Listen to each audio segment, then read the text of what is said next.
Mendidik generasi muda, generasi milenial sebelum menghadapi pemilihan presiden dan pemilihan legislatif yang akan dilangsungkan pada 17 April 2019.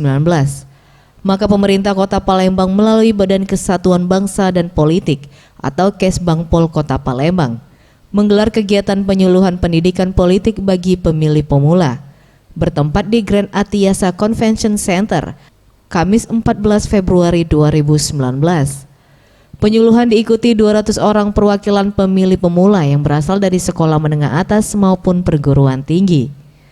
Kegiatan ini dibuka oleh Harobin Mustafa selaku Sekda Kota Palembang yang didampingi oleh Altur Febriansa, Kepala Badan Kesbangpol Kota Palembang.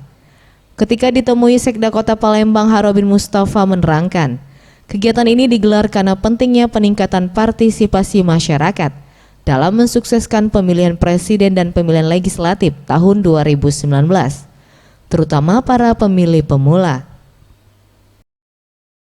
Satunya kita memberikan sosialisasi atau penyuluhan terhadap pemilih pemula.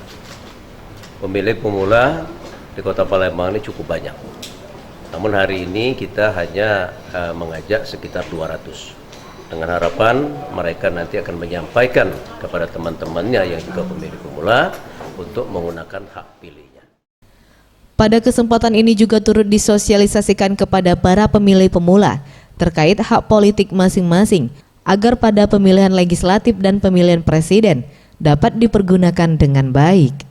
Sementara itu, Kepala Badan Kesbangpol Kota Palembang Altur Febriansa menuturkan, dari kegiatan penyuluhan diharapkan kepada pemilih pemula dapat memahami hak politik masing-masing dan meningkatkan jumlah partisipasi pemilih pada pemilihan legislatif dan pemilihan presiden di Kota Palembang.